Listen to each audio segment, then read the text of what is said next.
We can probably resume this later if you guys want to. It's a bit of read camera for you. Obviously, very entertaining to watch him. Yeah, 6 o'clock, so I think we can go ahead and get started. Welcome to the third serial meeting of the fall 21 semester. How's everyone doing? Was anyone able to make it up to the balloon glow? I know it's not a couple of you there. You know, it was really cool. Something interesting about the day. Something interesting about the day is that while the surface winds were mostly calm, just only a few hundred feet above the surface, the winds were really going up there as much as 20, 25 miles an hour. The balloon that I was flying for in the morning, they took a couple people up. We flew from the Pepsi plant down there. I think that's where that is. And we flew over the Thin String Field. So they were really booking it. We had to catch down. That biplane, was it? Or was it? The what? Some plane flew over campus. No, it was balloons. Hot air balloons, yeah. And then that evening we had a balloon glow, which was really cool. But we had to cut it short because right when the balloon glow was set to start, the surface was kicked up. You got to feel it. I was on the tow line of my balloon. It was struggling. Those things are heavy, so we took down after only about 5 or 10 minutes, but it was still a cool thing. So yeah. A couple of things that I wanted to talk about before Anthony's presentation today. First of all, I'm having to talk about this because I was asking you for money, but Spirit Weather Club does officially have dues that we have to pay. We waived them for the last few semesters because of COVID. But since we are doing in-person meetings and since we are starting to spend some money, we are going to ask that we have dues. There are no due dates for these dues. We just need them whenever you're available, whenever you're able to. It's not a big deal. Additionally, the dues are not that much. It was $20 for the entire year of Spirit Weather Club. That's both semesters. You could also pay $15 if you only wanted to pay for the single semester. But you will never have to pay any other money to us again unless you do much fundraising, t-shirts or stuff. And that covers things like the feast that we had last week. Additionally, we like to do events either halfway through the semester or at the end of the semester. For example, my first year here, we went bowling. I'm sure there's a couple other things that we do as a club as well. And so that would pay for all that. Club dues are $20. Again, we're not going to ask for them immediately. There's no due date, but whenever you're available or able to, we would appreciate if you were to get those. Yeah, typically what we do is we don't set a due date, but if you can have them in by beginning of October, that would help us out because basically we see where we're at, then we can judge and see. We're not likely going to have an end of the year event based on COVID stuff, but we can have it all the semester, other things of our year. And those students can help us see where we're at with those funds to be able to do that. Right, it can help us as well as pay for things like conferences and other stuff. So and I promise those are not very expensive. Some clubs require hundreds or more dollar dues. So it's a good thing. Helps support the club. But yeah, the other thing that we needed to talk about today is pretty big. You probably saw any comments on it. We'll definitely go over it in detail in the next meeting, but that will be weather challenge. For those of you who don't know, the WxChallenge is basically a national forecasting competition between colleges across the country. What this means is that we will literally be forecasting against, competing against students from other collegiate meteorology programs across the country. That may sound daunting at first, but it's actually really isn't. It's really fun. The structure of the challenge is as follows. Basically, every week you will be making a real live forecast for some American city. Usually American cities, right? All American cities. So basically, the way it works is on Monday, you will make a forecast for some American city between times of 60 to 60 on Tuesday. If you don't know what that is, that's referred to as Zoom time or UTC. It's basically just universal time that we use to coordinate times in meteorology and of course other sciences as well. And then on Tuesday, you make a forecast for that same time period on Wednesday, the Wednesday for Thursday, and Thursday for Friday. These forecasts aren't very complicated. You are only forecasting for 4 variables. That's high temperature of the day, low temperature of the day, wind speed, and precip. That's it. And then the way it works is you're assigned error points based on how far the values that you forecast are different from the true reported values. And at the end of every 2-week period, whoever has the least forecast points or at least error points wins that city. That's really it. That is the bulk of the challenge. You just do that think there are 5 cities across 2 semesters, so 10 total cities. Well, you're about right. Okay. So yeah, that's how that works.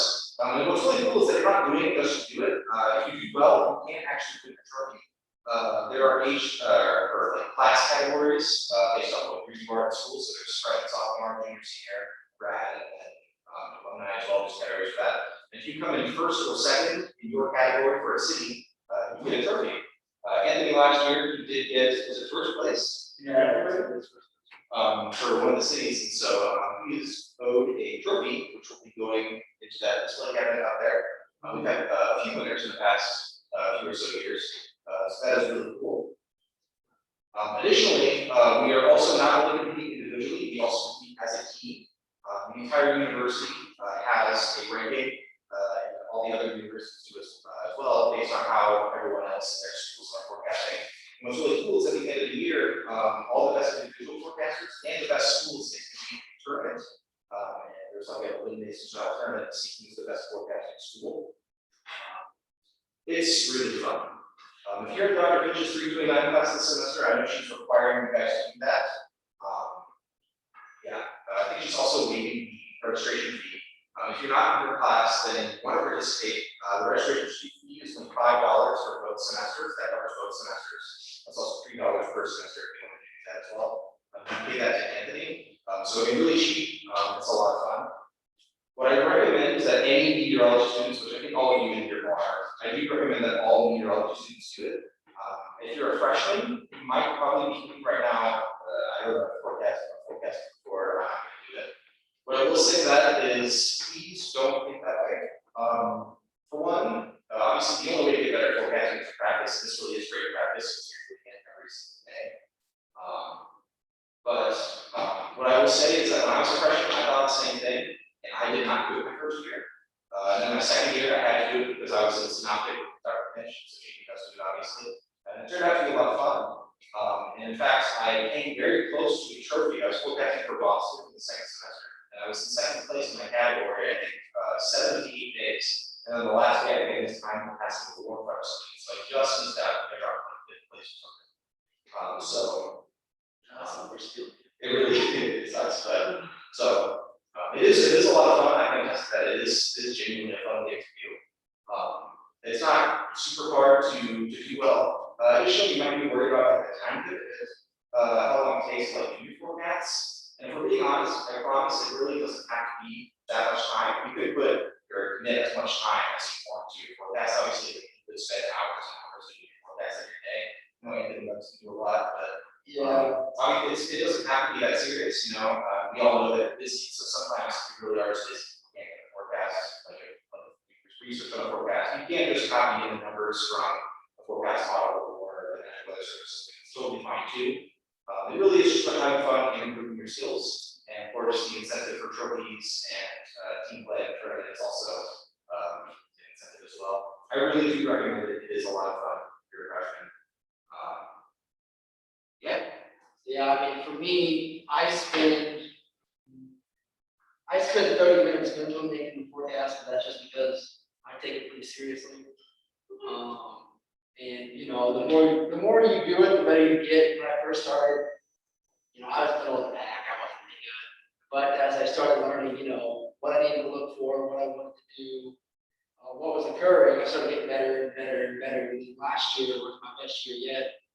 Multiple cities I was in top 5. I won one, made the tournament. I didn't get very far in the tournament, but I made the tournament. But yeah, so it's a good experience no matter what. You might think, you know, like Ian said, you might think, you know, I don't know a whole lot, I don't want to hurt anybody, but really, as long as you forecast every day, you're going to get better. You're going to learn to see things. If you watch those videos I put on Discord, if you just want to watch the introductory ones, that just shows you, you know, where to look in the beginning, and the intermediate one, which is a little bit more advanced. I'll have another one tomorrow, which is the advanced one, the harder one, which is going to contain a lot more technical things. But really, it's not too hard to do. I recommend it. Everybody that's done it in the past recommends it. It's a fun time. So for Discord, are they so that, we can actually, I have them labeled. do they build on each other or it's just? Yes and no. I kind of, so like the very first one is just getting around WxChallenge, the website itself. The second one is the introductory, so I just show you where to look for models. Forgot what else I put in there. Models in USL, I think are the main things for that one. And then the intermediate one was more of using the point forecast, National Weather Service, using MOS data. They build on each other, but everything I show in there I use on a daily basis to forecast, no matter what. And the one tomorrow is going to be inset twin models, which are just basically ensembles. But I've looked at them enough to where I know they work okay. They might not work every time, but they work enough to where I can operate with them. I might use interpolation models tomorrow in that video to see what happens. I use those occasionally, and then there's always, finding the timing of the warm fronts, cold fronts, deep frontal passage through the area, basically just seeing, is it slower than forecasted, is it faster than forecasted? But the main thing that in tomorrow's video is going to be noticing trends. You can notice trends really easily if you just pay attention or see stuff. But yeah, what Ian is showing here is a trophy you can win. There is some out there in the trophy case right now. They should be sitting out the ones we've won over the last year or two shortly. We'll have more out there. But yeah, those are the ones they give out. Like I said, you're $5 pays for that. So really, I mean, they're nice trophies. And the bigger ones are the team trophy, which he qualified for a few years ago, the team tournament. And one of the other ones, the individual trophy, which if you're the individual champion, that's pretty huge. So yeah, it's a fun time. It really is a lot of fun. Additionally, obviously we will be going over stuff as a club. Going over where to look to find resources for forecasting, how to do it. Anthony's obviously making these really great videos. Those are on Discord as well. And we will of course be talking about strategies and stuff in Discord. We'll be in communications with each other, so it really doesn't have to be as daunting of a task as it might seem in the forecast. It really is a lot of fun. If you're a meteorology student, I do recommend it. Additionally, to people in the Zoom call, even if you're not a meteorology student, if you want to do it, absolutely go. That's only $5. So yeah, it's a lot of fun. It's fun, that's for sure. And if you want to stick around after class, and I can sign you up, you can just pay the $5 next week if you want, or if you have any questions, just stick around. We can go over everything. I've got the registration code on me. Yeah, so yeah, we'll be ready. We'll have a pretty good number this year. Right now, I've got 16 confirmed people, which is double what we had last year, I guess. Most we've had in a while, I think. Yeah, which is really cool. So we'll see where we end up this year, but hopefully we're a pretty good year. Well, I guess the other thing we have then is Anthony is going to be giving a presentation on storm casing. You're gonna go look what the stuff you said first. I mean, I can't go look what the stuff, we're being honest, not much to talk about. It's high pressure over region currently, so that's obviously associated with calm weather. Clear skies, it's been directly over. It's going to go into our east, and then tomorrow, so it's going to be a little windier, a little warmer, because there's going to be air coming from the south of our region. A little bit more humid as well, not too much though, it'll be pretty good. On Friday, there will be a slight chance for rain, probably not though, there's a weak front going through, but it'll probably affect the northern part of Davenport CWA, so we probably won't be seeing any rain on Friday, and then it'll be really nice again this weekend. So yeah, I would definitely recommend reading the forecast discussion for DDN that they put out.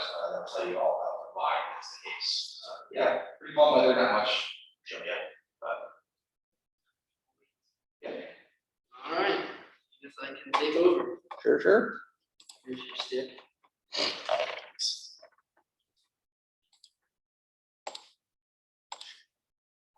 There you go. Hey. Full screen somehow. There we go. Maybe. Okay. So this will be split into two parts, mainly because this is just an introductory part, then dig into model data, then dig into all the other data and stuff that goes into this. I kind of want to keep it simple a little bit. So this is where we started with. But what makes, well, I guess before I go on, I don't know. I guess I have Oh, you can minimize that.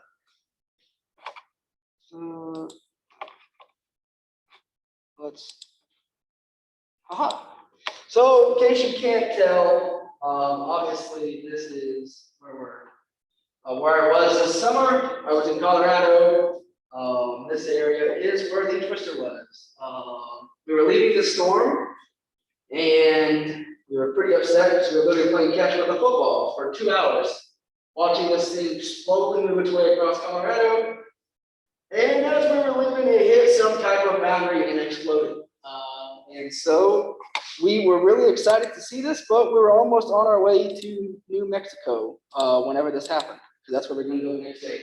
And so yeah, we were pretty happy to see this, but almost missed the whole thing because it just looked like crap, and then it just organized so fast, it's not even funny. But what makes me think that I am, experienced in whatsoever? These are all the states I've chased in so far. I haven't really played east, but that's just because it's trees, more trees and trees.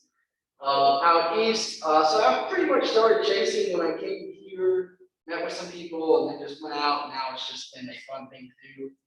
I've seen a few tornadoes. I missed all the big days because I started late, and there hasn't been a whole lot, going on lately.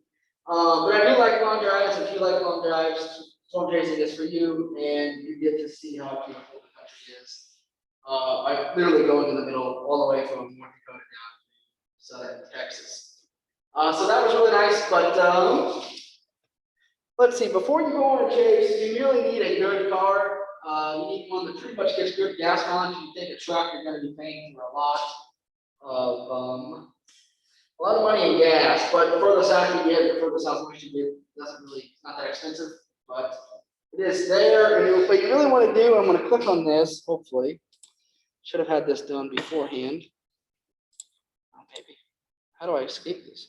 Oh, there we go. What you really want to do is actually make sure you have a good cell phone provider. But what that does, it's okay. It's hard to pretty much see all that without knowing where you're at. So you're going to be pretty much in this general area here. And with that, you can turn off some of these data and just see where the good data is. So this here is showing AT&T mobility data. I don't have an issue with AT&T normally when I'm out chasing, but if you're up here, western Wisconsin, northeastern Iowa, you might, in some spots in Iowa, yes. Down here, yes, I had this issue over the summer down southeast of Amarillo.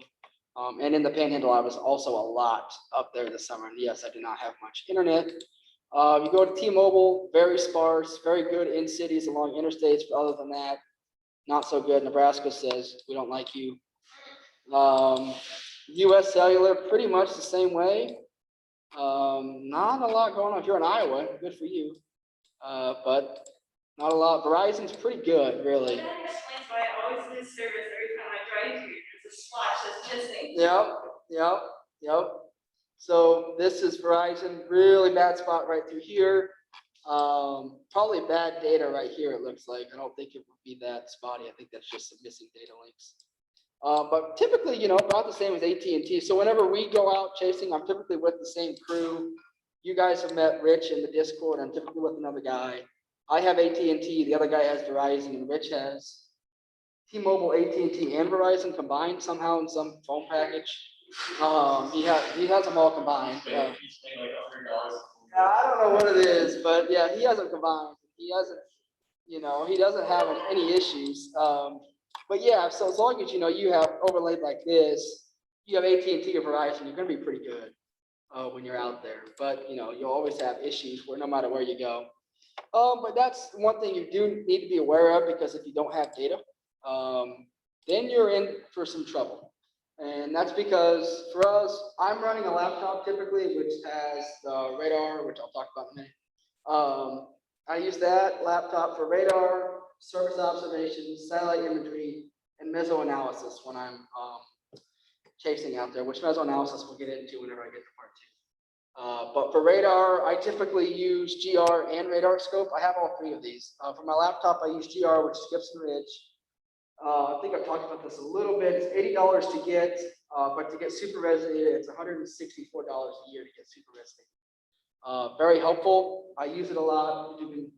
With this subscription to get super res, you can also get place files. You can get Mexico discussions thrown in there. You can get all the outlooks thrown in there. You can get surface ops. You can get satellite if you wanted to. You can get lightning. You can get where all the chasers are. There's a lot of stuff you can get in that. So it's well worth it if you ask me. Radar scope. I have radar scope. Love radar scope. Anyone in here that doesn't have radar scope needs to go home and buy it. It's $10 one-time purchase, but it's the best on the market in my opinion. Radar Omega is up and coming. I have Radar Omega 2. It's cheaper. It's $6 for the data. It's still in that beta stage. It's not a beta stage, but the data is blocky. But the good thing about Radar Omega is that it allows you to see your surface observations. So there are cards that you can display, which is nice and very helpful. And the roads in Radar Omega are actually better than the radar scope. But Radar Omega also does better with tropical weather. So if you like tropical weather, maybe you want to use Radar Omega. Since we just got done watching Reed. Reed, last time I checked, was sponsored by Radar Omega, but I don't know if he still is or not. I think so. And then when you go out, people, the more the better, it's cheaper. Obviously, gas is split. Hotels are split. Any other thing that occurs, flat tire split. What else? You're going to have more utilities, so you're going to have laptops, you're going to have inverters, you're going to have, if you need to, you're going to have cell phone boosters, you're going to have cameras, you're going to have video cameras, you're going to have, there's a lot of stuff. And the more people you have, chances are they're going to have this. And the next one, money, yeah, it's going to cost you a little bit. A typical week-long chase with, 7 days in a hotel, 7 days worth of gas, 7 days worth of food. 7 days worth of anything else, if you're not making any money from video, which that could be another topic of discussion. It's probably going to run you $500 to $750, depending on where you're going to go, which isn't bad, but it's still a lot of money. And the very minor thing you have to do is attend that smart safety class by the National Weather Service. That gives you the basics. I can tell you all I want to tell you, but that there, at least you're a trained spotter there, and you won't get made fun of too much for not being a trained spotter. And here's these radars I was talking about. Obviously, radar scope, which is what I love, Radar Omega. And then the one on the right there, that is the GR Gibson Ridge level 3, which we're going to have GR2A for our radar once we get the computer. So it'll look like this, but there'll be a lot more bells and whistles in this. So yeah, basically what I was talking about, if I have the pin selected, what I was talking about, if you did not have this super res or this Allison House subscription, you would not get this. That wouldn't happen. Some of these wouldn't show up. Let's see, what else do I have in here that's somewhat important? I don't know if over here I have anything else, but this data would not look like this. I mean, it would be a little bit more blockier and choppier. But and you can change your color tables. So this color table should be the same color table as this. There might be a little bit of a difference, but I do have the radar scope color table in for my GR3, which is helpful when you're out. You want to be looking at the same data, even if you are on your phone, because your laptop doesn't have signal. And that's the other thing for the laptops. You're going to need hotspot data. So I think I've got 45 gigs of hotspot on my phone, because you're going to need something to connect Wi-Fi to your laptop.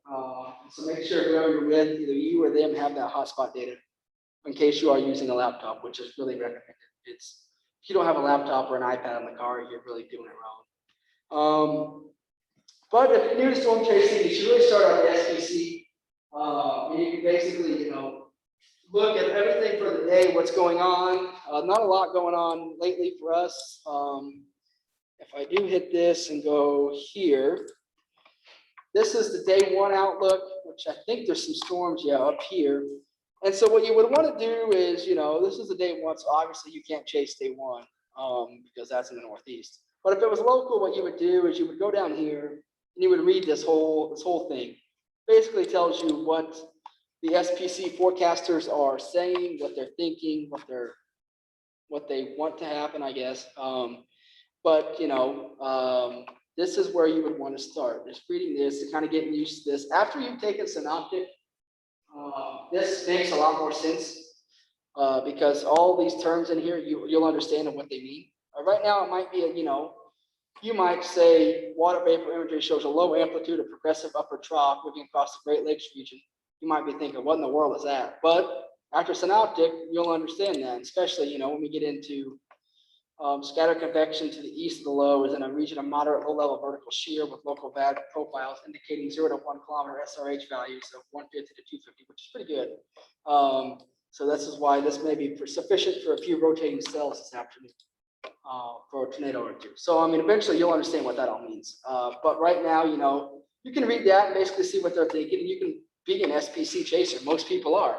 They follow the SPC outlooks, because they're the best in the world at predicting severe weather.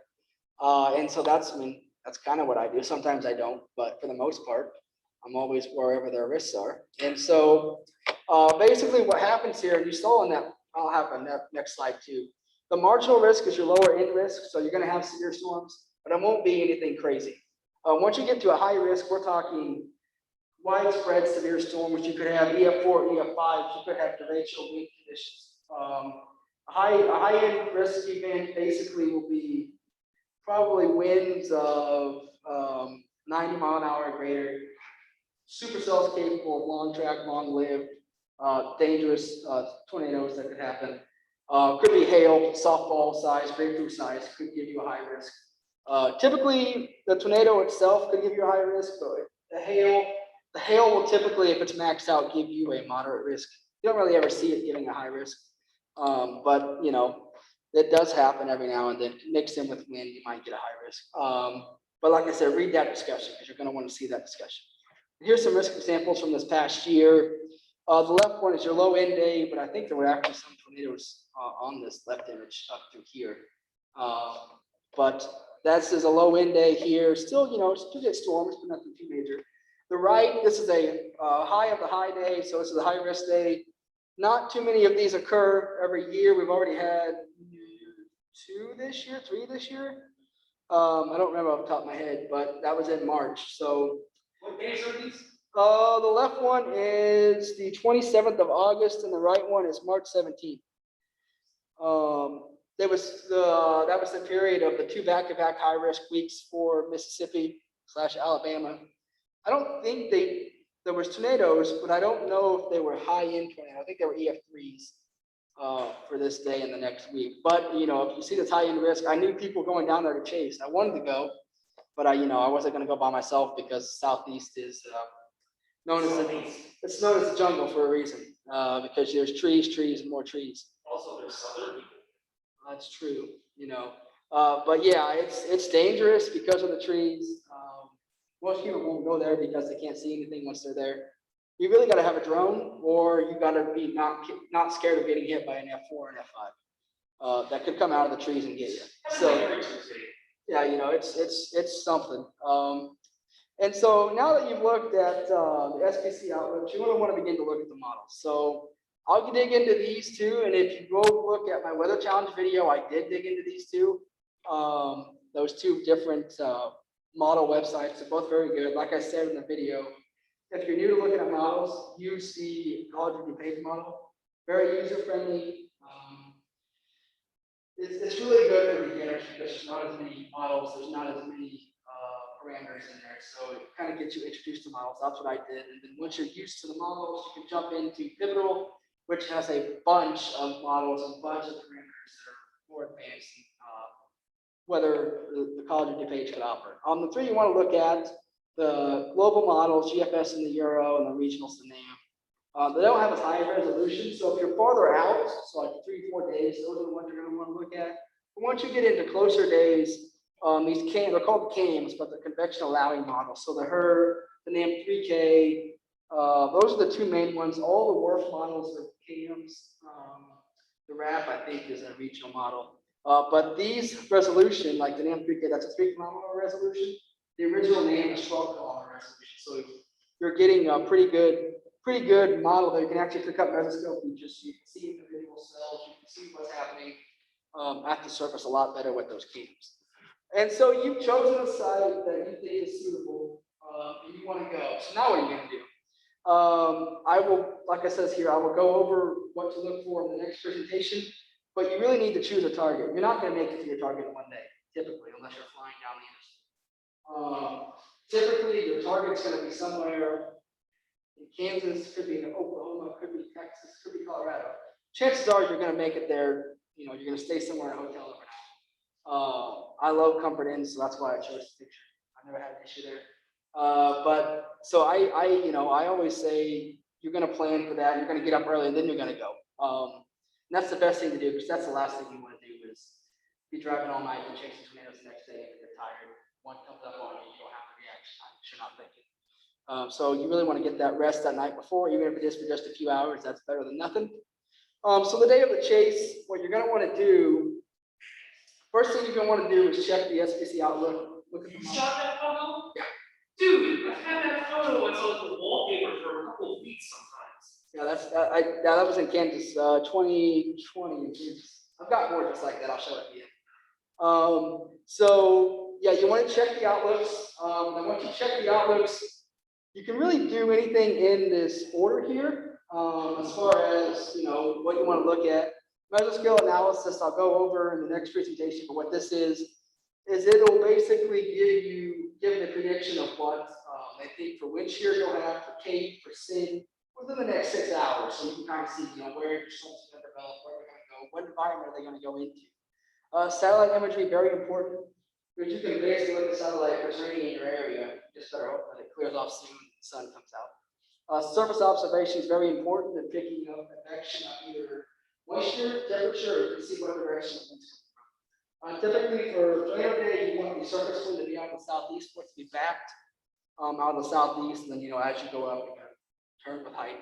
You're going to veer with height. So that's what you want to see at the surface. Typically, light to moderate wind, the surface would be great. And then you're going to check the local radio sounds from the wind launches from the National Weather Service in your area to see what the conditions are currently, what they are currently versus what you're expecting them to be in a few hours. That's very important. And then you might even want to check back in with that area, because if you're in a big risk down there, they're going to launch at least one port for that day. So they might launch one at noon, anywhere from noon to 3, they're going to launch one to see what the environment looks like, what it's developed into. And then you're going to want to check out the local NWS discussion, which is also, sometimes they're going to differ from what the SPC says, and they would literally say that in the discussion. Although, the SPC is saying, yes, we feel this could happen too, or we don't agree with what's going on. They will say that, they get along, but they do have some discrepancies every now and then.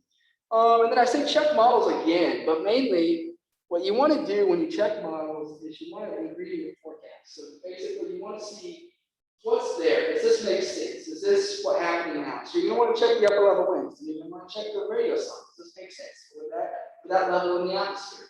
And at that point, you want to check is what's being recorded now from each model. Is this what's happening? Is it raining in this location from the HER? Is the HER model at this time saying this? And then you go back and look. It's the NAM saying this, and you go back and look. And then eventually, once you've kind of done all this, you can look at Cape and see where you're at.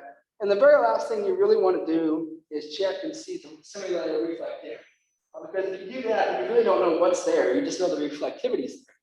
But if you can ingredient forecast with Cape, with the shear, with SIN, you can use helicity or SRH, but I tend to stay away from that until I see a sounding. I don't really like to use the model version because it's way overdone or way underdone. It's never the right amount. And so once you've done all that, you need to know your location, because this is really, really, really important. Some roads, like down here on the Texas-Oklahoma border, the Red River kills you. There are not a lot of river crosses. So if you're in Childress and a storm fires near, Hollis, moving northeast, you are screwed, because then you got to go down to Quanah. You got to hope that you can catch this up here to Altus, to where you can get east of Mangum before that storm takes off. So you really got to know your roads. You got to know your bridges. Like I said before, you need your cell phone data because that's your lifeline. If you don't have data, it's over. And lately, the interesting thing is you need to make sure you're not in Native American land because they typically close it off. For COVID, you couldn't get in there. You want to go to, they had all the reservations, those roads were closed. You could not go into the reservation. You could not do anything because it was Native American people. They did not want anyone on their land during COVID. So that was an important factor that we had to factor into. Is that this year or last year? It might have been last year. But that was something, we didn't think about until we got there. And we're like, oh, well, now we need to plan around this. So you need to know your location. So May 20th, 2019, I snapped this image here. All these red dots equals one chaser. And so this is the chaser conversion, so I'm always preaching. Because that day we were trying to get to one storm that fired, because that was a high-risk day, only one storm fire. We think the reason for only one storm, there was a Mexican wildfire smoke that we believe interfered with the development of storms. And we think that really caused only one storm to go up. And so trying to get from, we were on this storm. We were somewhere in here. We were on this storm. We were on that. But the storm that really went up was somewhere here. That's where we wanted to go. Now, trying to get from here, to here shouldn't be that hard until you follow the dots, because that's where the road is. And so at this point, and that's like I said, know your bridges, because that's the only bridge access in that area to get to the storm we wanted to get to. So we got past that and everything was fine. And then we got to a dirt road, took it. We had four-wheel drive, so it felt okay. Took it, got behind a Congo line, probably half mile long. Got to the main road, and that Congo line was 2 miles long, probably, other locations, trying to get to the one storm. As we were driving on this road, I did witness 2 or 3 rear ends trying to get to a storm. So there were people stopped on the side of the road because somebody ran into each other. And so basically, high-risk days, some people won't chase it because it's like this constantly, especially in the southern plains or the central plains. It'll be like this every single time, maybe worse. I would expect worse, to be honest. Southeast high risk, don't worry about it because there's not that many people that go down there because it's southeast. But if you're out there driving and stuff, don't be an idiot. Basically, don't speed, don't pass, no pass zones, don't turn around in the middle of the interstate, go the other way. Because people will get videos of you and you will get made fun of on Twitter and yell at. And that's bad. That's kind of I've seen it. There have been a lot of people that have been, I wouldn't say shunned, but lost a lot of respect in the other community on Twitter. You don't really want to do that on Twitter because then you're not taken serious anymore. So yeah, just be careful is the main thing. And you really need to know your storm. So this right here, I didn't take any of these pictures, so don't worry. This right here, obviously, it's a low precipitation supercell, probably not moving very fast. You don't have to worry too much about it. So you can take as many pictures as you want, as long as you know what direction the storm is moving. This image here is a high precipitation supercell. So here you got to be a little bit more mindful because you don't know what's in there. You can't see. There could be, half a mile wide tornado in there. So you just got to be really, really careful in that situation. Basically, go the other that way from that road. And so the last one here, obviously, is an MCS, or mesoscale convective system, or a squall line, or whatever you want to call it. That just take cover, and you're going to get wind. Really, you're going to get a lot of wind. So be careful. And remember, I'm hoping you all know this, but if you're on the interstate, please don't park underneath the overpasses. Who wants to tell me why you're not? Go ahead. because an overpass is what some people refer to as a funnel. And what happens when you cram a large amount of force through a funnel? The winds are going to be faster. Yeah. And so chances are, if you stop underneath there, you're going to get worse damage than you would if you would have just stopped on the side of the road. So don't get out of your car either. That's about. That once happened to me when I was running from storm at a hotel. There's two buildings and then like an overpass that connected the two buildings. And I just happened to be running back and right when the hit, it funneled through these buildings and shot onto every single piece of sand, rock, dirt, divorce paper straight to my face. Oh, It wow. sucked. Oh, wow. Okay, yeah, I can imagine that. I got the pictures though, so it was worth it. I can imagine. So you get on to your mothership supercell. Congratulations, you won the prize. But you could be saying, why am I not seeing anything? You're on this thing looking at it, but you're right here. Why are you not seeing anything? Well, let's see. Right through here, all you're gonna see is rain. Because you're literally looking in the backside of the storm. That's not where the inflow is. That's not the area you want to be.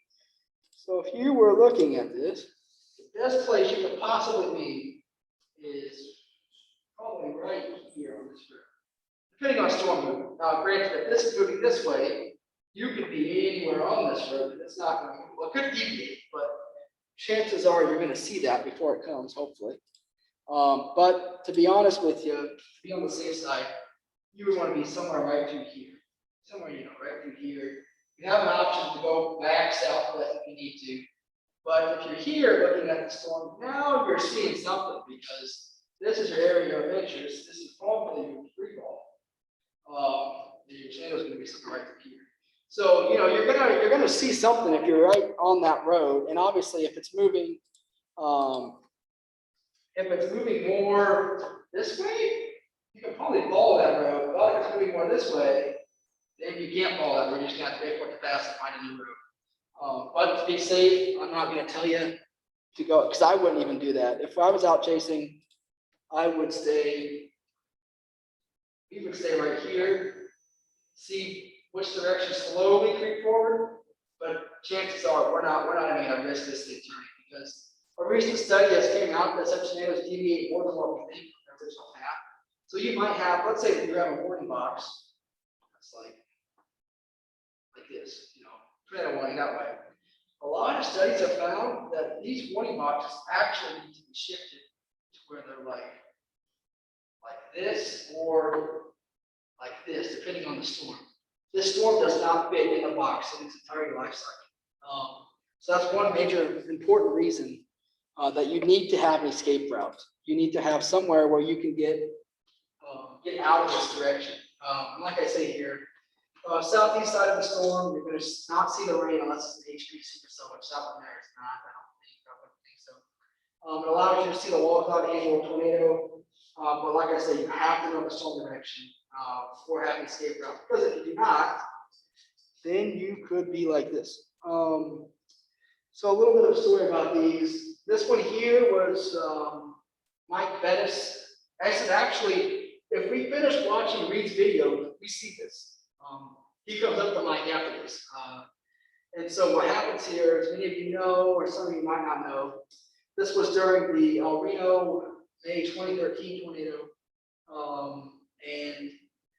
This was the one that grew by, I think it was a mile wide in 30 seconds. A mile going through. Yeah, so it got pretty big, pretty fast. And so all these people were caught. And this one here, this is the one where we lost Tim Samaras, Carl Young, and Paul Samaras. They were out there chasing like they always do. Tim was always the safest chaser there would be, ever will be. And that thing grew so wide, so fast, they got caught up in it.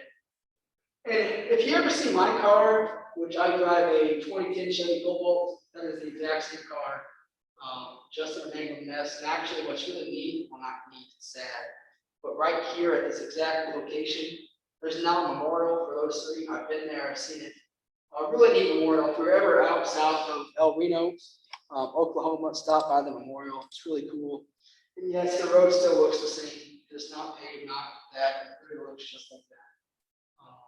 But yeah, once Tim died, that was a pretty sad day for the world, because he was a pretty good leader and a pretty good guy. But I remember that. yeah, that was a pretty sad day. I don't remember what video this is. I copied this from last year. You can watch the video if you want. It's on, I don't know if the link's still work on the website or not. But, I don't remember what video this is.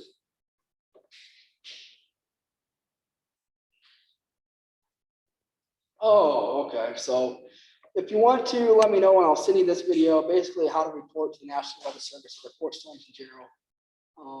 This video is online on our website or on our YouTube channel because I presented this last year, not this exact talk, but one on submitting severe storm reports.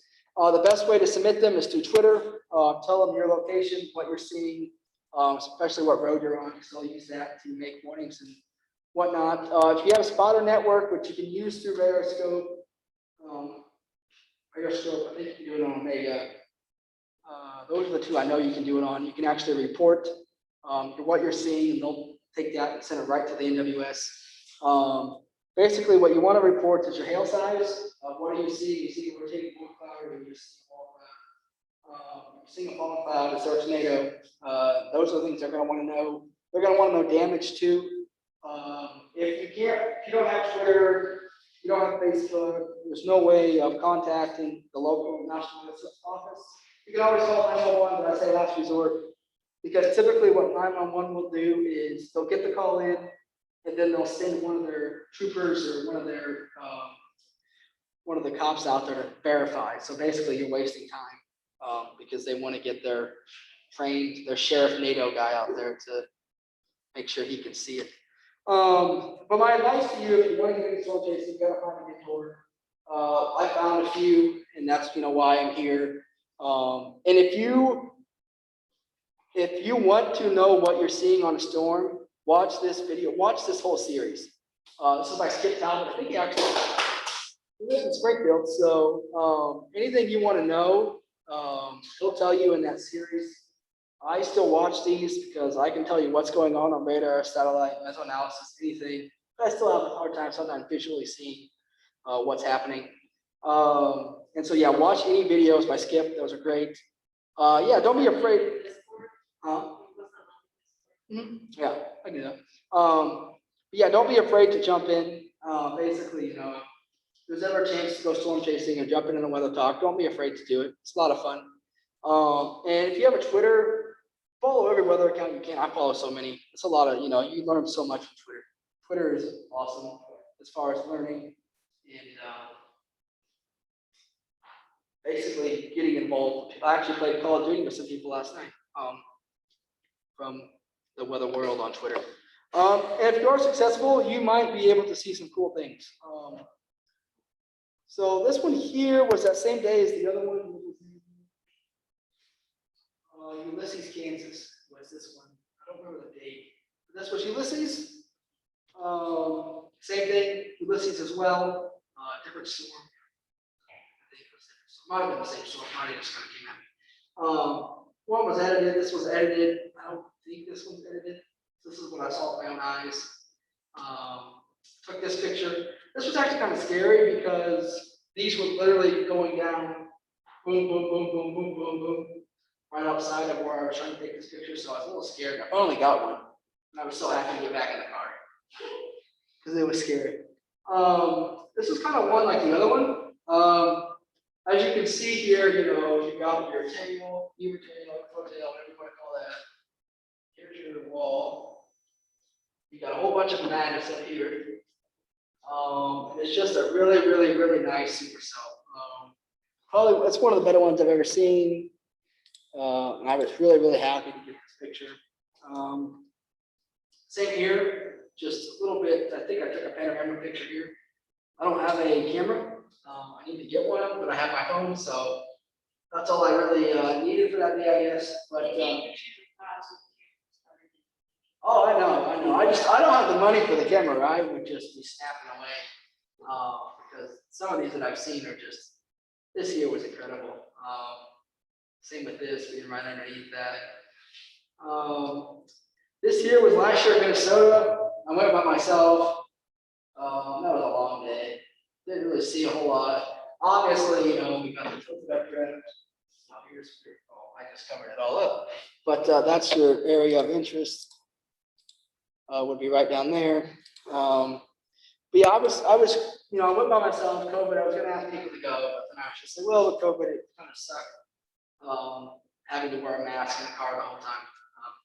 So, the same day, Minnesota from the north. So basically, where I said earlier, from the northwest side of the storm, this is what you would see.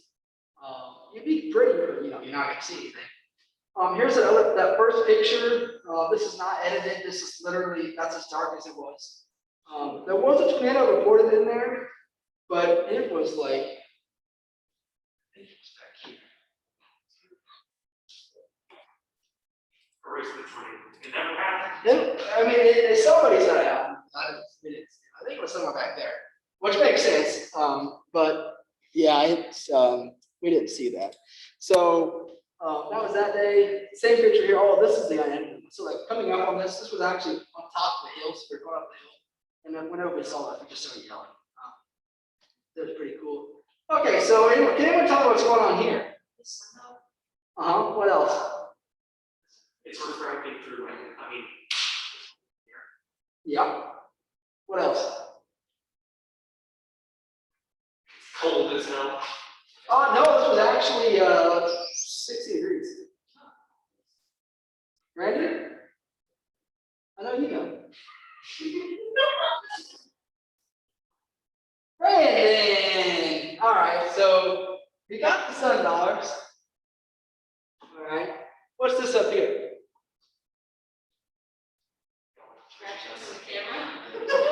That is a tangential arc. What was that word again? It's a tangential arc. Yeah, so basically what you have is you have this arc, and so this I've never seen this in person. I was so happy to see this. And so really what you have is you can see it right here, but really it kind of goes like, oh my gosh. It kind of goes like This game really funny. it kind of goes like this. You can kind of barely make it up, but it kind of goes like that. And then you have, look at this, you have your semicircle here. And mini sun pillar. I'm going up here. I'm going down here. You'll learn all this in physical meteorology. But yeah, I was. This is actually outside Philadelphia, Illinois. I was driving along, getting ready to go to a bachelor party at 7 a.m. And I was like, oh, that looks kind of cool. And I was like, oh, like sundogs. And I was like, oh, I gotta stop. I was so excited. But yeah, so that is and I'll actually show a picture of that after I get done with all this. And this here, I took a slow motion video of a storm in New Mexico this past year. I'm sorry, I held it with my hand, and in one of the videos, my phone was dying, so I had to charge it. And I really thought a tornado was coming, and so it gets a little bumpy. But you kind of see the motion here, what you're wanting to. Do you have the strength to hold the phone that still? It gets a little bumpy. Especially whenever, not this one, but in one of them, I'm trying to charge, so not so good. So basically, area of interest would be here.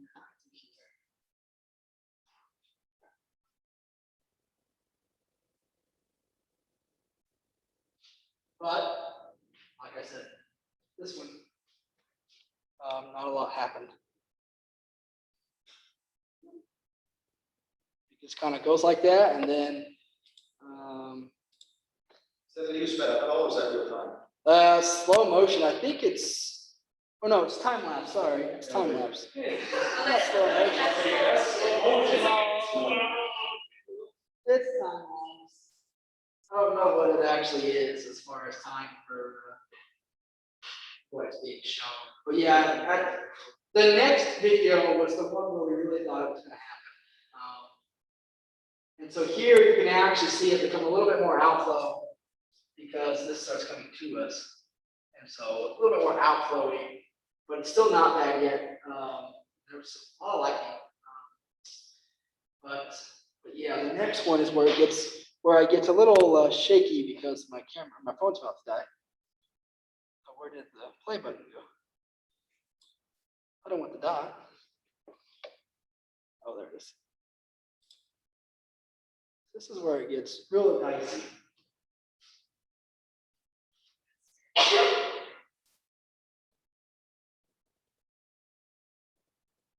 That would be really cool, get a time-lapse video of a tornado.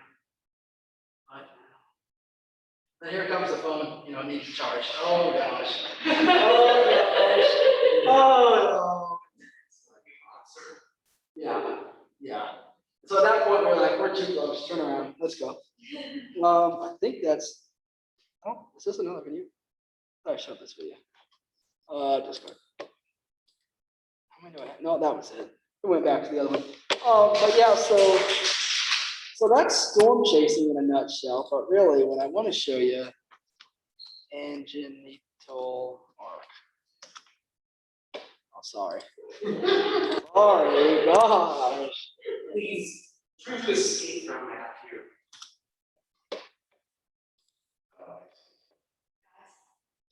So this is pretty much, I didn't get the double, but this is what I got. I'm going to video though, okay. Uh, Hopefully I'll win. Yeah, I hope so. yeah, this is what I got that day. And I was so happy to see because I've never seen one before. But it was a little bit closer, so I kind of got a sun color as well. But like I said, you'll learn all that in physical meeting. Are those like rare?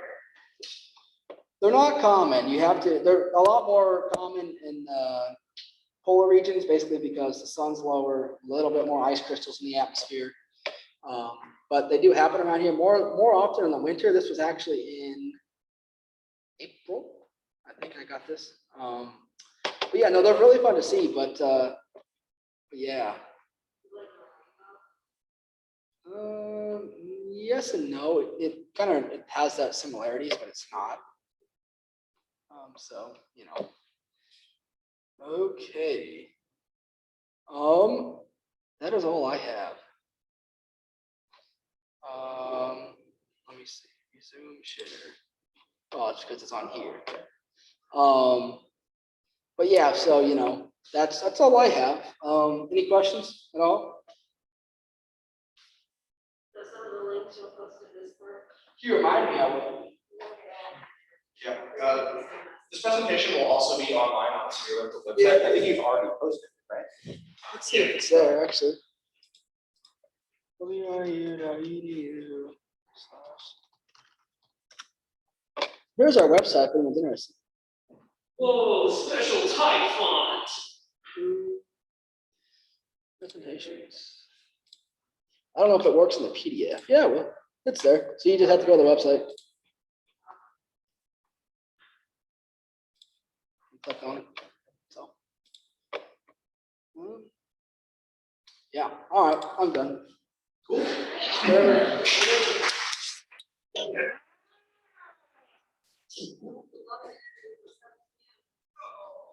Yeah, so that's all we really have for you guys. I would like to remind you all again, weather challenge starts on the 27th of September. Can I sign up on my own? What was that? I can use my own computer to sign up. Oh, yeah. Yeah, you can get that, or you can, I can sign you up right now. Just they'll send you your ID and passport. But if you need it, you're gonna need the registration key, which I have. Yeah, I've also emailed you the registration fee, so just check the Spirit email if you want to do it. Or if you want to stick around, we can get you signed up here as well. But yeah, that's all I got for you guys. If you have any questions, I guess we can end it here.